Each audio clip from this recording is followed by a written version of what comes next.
はい、始まりました。今回は、SECC 展示会場、いつも私展示会場の紹介で、出てくる場所なんですけども、ちょっとこちらの方を、台本もなく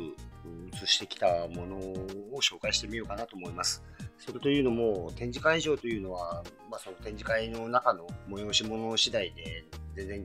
違うんですけども、大体今紹介してるのって、その会場の中のブースとかだったりするんですね。で、私の方は、その周りの状況、外側っていうのを紹介するのはあんまないんじゃないかなと思って、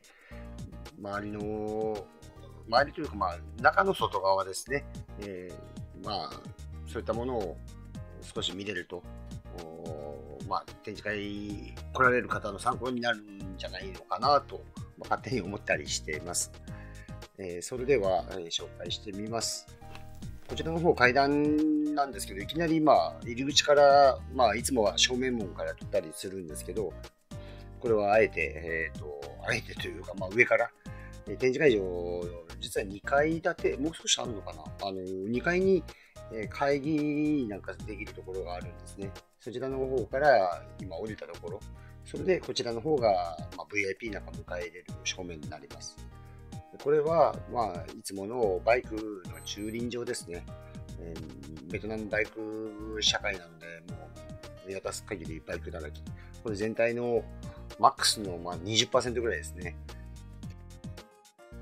でこちらの方が展示会のなんかイメージだと思うんですけど、今隅っこの方に置いてあるんですね。第1棟、なんかあって、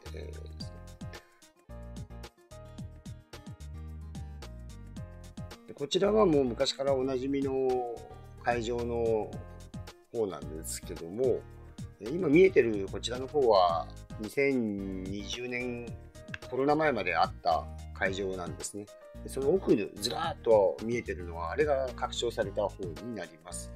手前がどうも A ホールというみたいで A の1、2、奥が B1、2のようです。大きさは A の方が1万平米、新しくできた方が8000平米かな。ちょっと間違ったらすみません。そういったことで1万8000平方メートルということです。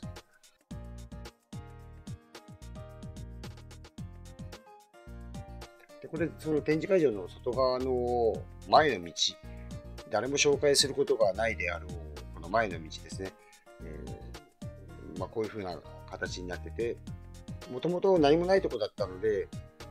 展示会場だけがずっとあったんですけど、この2、3年で新しいビルがずらーっと並びまして、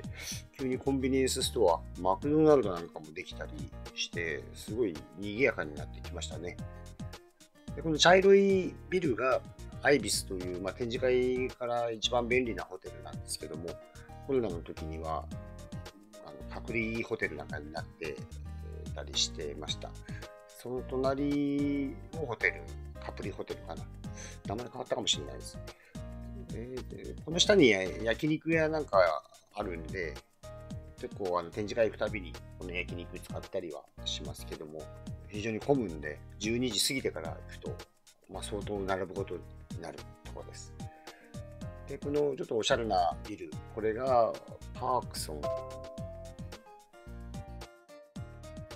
ンビルで、こちらに ATM あるんですけど、ここは昔私 ATM を飲み込まれたことがあるところで、二度と使わないというところです。でこちら展示会の、駐輪場で値段は6000ドン。こ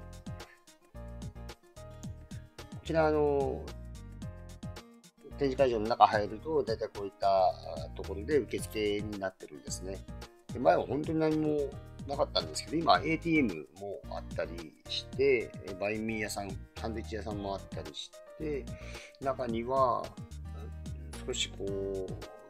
出店じゃないカフェスペースっていうのが結構できてますね。長居する方が多いのかなっていう、スペースですね。でこれがホールの A1、2の方ですね。トイレが結構ゆったりあったりしますので、A1 の方のトイレすごい混むんですよね。A1、A2、その裏側にもあるんで、そそういったところを利用されると、女性なんか結構並ぶの大変だと思うんで、奥の方にもいっぱいあるので、トイレ探してみてください。地下の方もなんか作ってるみたいなんですけど、まだ入れないんですね。で、ここから B ホールという方に行くんですが、なんとセブンイレブンが中にできてました。けども、中は、なんか、全然セブンイレブンのイメージと違って、もうお弁当、飲み物メインという、そういうのでいいんでしょうけどね。初めて見ましたね。で、B ホール、B1 ホールですね。でこのままずっとまっすぐ行くと、この日は展示会は A1、A2 の方かなんかはやってたんですけど、B は、そもそもまだあんまり使われてないので、なんか、ミーティングルーム、セミナーみたいなのに椅子が並んでましたね。それで、これ A ホールと B ホールの間ぐらいに、中に階段があるんですよね。これもコロナの途中に急にできて中入っていったことあるんですけど、その時まだ未完全だったんで、ここまで来て、なんか出れなくなっちゃったことがあったんですよね。立ち入り禁止じゃなかったはずなんですけど、もう入れるところが限られてて、一面ガラスで出れないっていうので、すごい戻った場所ですね。今はこう、2階のスペース、カフェスペースなんかもあったりして、上のところももちろん歩ける場所になっています。これ天気が割といい時に撮ってるんですけど、展示会に来られる方注意してほしいのが、東南アジア、スコール、大雨すごいですので、特にホーチミンの方は4月から11月ぐらいにかけて、だいたい夕方5時からドカンと降ったり、朝も昼も降ることもあるんですけど、特に夕方5時の雨はもうとんでもない雨多いんですね。何が大変かというと、展示会終わりとこの大雨が重なると、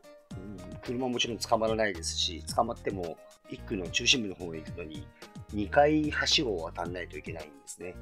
その橋を渡る途中の道も細いので、大型バスが連なっているところを1時間どころじゃないですね。2時間ぐらいかかったなんていう話をよく聞きます。だからどうしろって言っても展示会があるので、勝手に先に帰ったりできないとは思いますが、誰か人入れ替えで、大事な役員の方とか先に返したりとか、工夫されるといいかなと思います。もうこの屋根も特にガラスが張ってあるわけではないので、そのまま雨がドカンと溢れ、降ります。